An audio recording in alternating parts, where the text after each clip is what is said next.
Hi అండి, నమస్తే. నా పేరు హరీష్. సో నేను ప్రజెంట్ వచ్చేసి హెచ్ఎండి అప్రూవ్ లేఅవుట్ లో ఉన్నాను. సో ఇది ప్రమోషన్ వీడియో కాదండి, జస్ట్ ఒక అవేర్నెస్ కోసం చేస్తున్న వీడియో. ఆ అవేర్నెస్ ఏంటంటే, ఒక హెచ్ఎండిఏ లేఅవుట్ లో ఒక డెవలపర్ ఏం డెవలప్మెంట్ చేయాలి అండ్ హెచ్ఎండిఏ రూల్స్ ఎలా ఉంటాయి, లేఅవుట్ లో ఇంటర్నల్ డెవలప్మెంట్స్ ఏంటి, ఒక ప్లాట్ కొనే ముందు ఏ డాక్యుమెంట్ చెక్ చేసుకోవాలి. సో హెచ్ఎండిఏ లేఅవుట్ గురించి A to Z సో ఈ వీడియోలో తెలుసుకుందాం. సో వీడియోని లాస్ట్ వరకు చూస్తే మీరు 100% మోసపోవడానికి ఛాన్స్ ఉండదు. సో వీడియోని లాస్ట్ వరకు చూడండి. హెచ్ఎండిఏ గురించి మనం జస్ట్ బేసిక్ విషయాలు తెలుసుకుందాం. హెచ్ఎండి అంటే Hyderabad metropolitan development authority. So దీని విస్తీర్ణం వచ్చేసి 7,257 స్క్వేర్ కిలోమీటర్. సో ఇందులో మనకు 7 జిల్లాలు వస్తాయి: హైదరాబాద్, మేడ్చల్, మల్కాజ్గిరి, రంగారెడ్డి, సంగారెడ్డి, మెదక్, సిద్దిపేట అండ్ భువనగిరి. ఈ 7 జిల్లాలతో పాటు 70 మండలాలు అండ్ 1032 విలేజెస్. సో ఇవన్నీ వచ్చేసి హెచ్ఎండిఏ పరిధిలో ఉన్నాయి. ఈ లిస్ట్ మొత్తాన్ని ఒకసారి స్క్రీన్ మీద ఇస్తున్నా చూడండి. ఈ ఏరియా లేఅవుట్ లో ఓపెన్ ప్లాట్ తీసుకుంటే దానికి 100% హెచ్ఎండిఏ పర్మిషన్ ఉండాలి.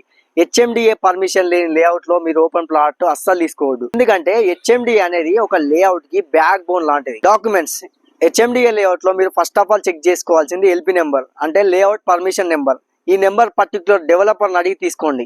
ఈ ఎల్పీ నెంబర్ ఎవరికి ఇస్తారంటే, ఒక డెవలపర్ ఒక ల్యాండ్ ని సర్వే చేయించి ఈసీ అంటే encumbrance certificate, non agriculture land assessment అంటే land conversion certificate and 13 years పహానీలు అండ్ లేఅవుట్ యొక్క మ్యాప్ గీయించి హెచ్ఎండిఏ వారికి సబ్మిట్ చేస్తే వాళ్ళు లేఅవుట్ వేసుకోవచ్చు అని పర్మిషన్ ఇస్తారు. పర్మిషన్ ఇచ్చి ఒక నెంబర్ ఇస్తారు, అదే లేఅవుట్ యొక్క పర్మిషన్ నెంబర్. సో ఈ నెంబర్ చాలా మోస్ట్ ఇంపార్టెంట్. ఎందుకంటే ఈ నెంబర్ ని హెచ్ఎండిఏ వెబ్సైట్ లో ఎంటర్ చేస్తే మీకు హోల్ లేఅవుట్ మీకు డిస్ప్లే అవుతుంది. సో ఆ లేఅవుట్ లో మీరు కొనే ప్లాట్ ఉందో లేదో చెక్ చేసుకొని మరీ తీసుకోండి. సో ఇంకో విషయం ఏంటంటే, హెచ్ఎండిఏ అన్ని డాక్యుమెంట్స్ వెరిఫికేషన్ చేసుకున్న తర్వాతనే లేఅవుట్ కి పర్మిషన్ ఇస్తుంది. సో మీరు కూడా ఆ పైన చెప్పినటువంటి కొన్ని డాక్యుమెంట్స్ క్రాస్ చెక్ చేసుకోవాల్సిందే. అవేంటంటే LP number, EC encumbrance certificate and నాలా సర్టిఫికేట్, 13 years పానీలు. సో ఇవన్నీ ప్లాట్ కొనే ముందు మీరు తప్పనిసరిగా చెక్ చేసుకోవాల్సిందే. నెంబర్ 2 వచ్చేసి ఇంటర్నల్ డెవలప్మెంట్స్. సో నేను ప్రజెంట్ హెచ్ఎండిఏ లేఅవుట్ లో వీడియో చేయడానికి కారణం ఏంటంటే, సో ఇంటర్నల్ గా ఏం డెవలప్మెంట్ చేయాలి యాజ్ పర్ హెచ్ఎండిఏ రూల్స్ ప్రకారం. లేఅవుట్ కి కనెక్ట్ అయ్యే రోడ్ వచ్చేసి మనకు 100 feet ఉండాలి, అంటే లేఅవుట్ కి వెళ్లేదారి. లేఅవుట్ లోపల 60 feet అండ్ 30 feet రోడ్ ఉండాలి. లేఅవుట్ లో మెయిన్ రోడ్ వచ్చేసి మనకు 60 feet, అలాగే దీనికి కనెక్ట్ అయ్యే చిన్న రోడ్లు వచ్చేసి 30 feet ఉండాలి. ఒక డెవలపర్ హెచ్ఎండిఏ రూల్ ప్రకారం లేఅవుట్ వేయాలనుకుంటే 100% ల్యాండ్ లో 40% ల్యాండ్ డెవలప్మెంట్ కి పోతుంది. మిగతా 60% ల్యాండ్ లో మాత్రమే డెవలపర్ ప్లాట్లు వేసుకోవాలి. మిగతా 40% ల్యాండ్ లో 30% ల్యాండ్ రోడ్స్ కి, 7.5% land parks and playgrounds వేయాలి. 1% ల్యాండ్ లో సోషల్ ఇన్ఫ్రాస్ట్రక్చర్ అంటే open gym equipment, chairs, benches వేయాలి. మిగతా 1% ల్యాండ్ లో overhead water tank, drainage, rain water harvesting, electrical poles, transformers. So ఇవన్నీ డెవలప్మెంట్ చేయాలి. 0.5% ల్యాండ్ ఫ్రీ పార్కింగ్ స్పేస్ గా వదిలేయాలి. మార్టిగేజ్ ప్లాట్స్, ఈ 60% లో ఉన్న ఓపెన్ ప్లాట్లని 15% ప్లాట్లని గవర్నమెంట్ కి మార్టిగేజ్ చేయాలి, అంటే తనఖా పెట్టాలి.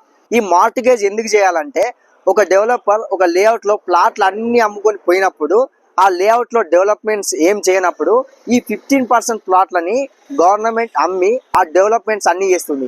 డెవలపర్ పైన నేను చెప్పినటువంటి అన్ని డెవలప్మెంట్స్ కరెక్ట్ చేస్తే ఆ 15% ప్లాట్స్ ని సో డెవలపర్ కి హ్యాండ్ ఓవర్ చేస్తుంది. సో డెవలపర్ ఆ ప్లాట్స్ ని ఎవరికైనా అమ్ముకోవచ్చు. ఈ డెవలప్మెంట్స్ అన్ని డెవలపర్ 3 years లో కంప్లీట్ చేయాలి, లేకపోతే లేఅవుట్ యొక్క ఎల్పీ నెంబర్ క్యాన్సిల్ అవుతుంది. మళ్ళీ ఒకసారి డెవలప్మెంట్ చూద్దాం. లేఅవుట్ లోపల 60 feet and 30 feet roads, drainage, electricity, over head water tank, parks, social infrastructure. So ఇవన్నీ ఎమ్యూనిటీస్ ఉన్న లేఅవుట్ లో మాత్రమే ఇన్వెస్ట్మెంట్ చేయండి. మీరు ఫ్యూచర్ లో ఇన్వెస్ట్మెంట్ చేద్దాం అనుకున్నా, ప్రజెంట్ ఇన్వెస్ట్మెంట్ చేయాలన్నా, సో ఎందుకు చేయాలి, ఎక్కడ చేయాలి, వీటన్నిటి గురించి ఇన్ఫర్మేషన్ తెలుసుకుందామంటే కింద కనిపిస్తున్న నెంబర్ కి ఒక మెసేజ్ చేయండి.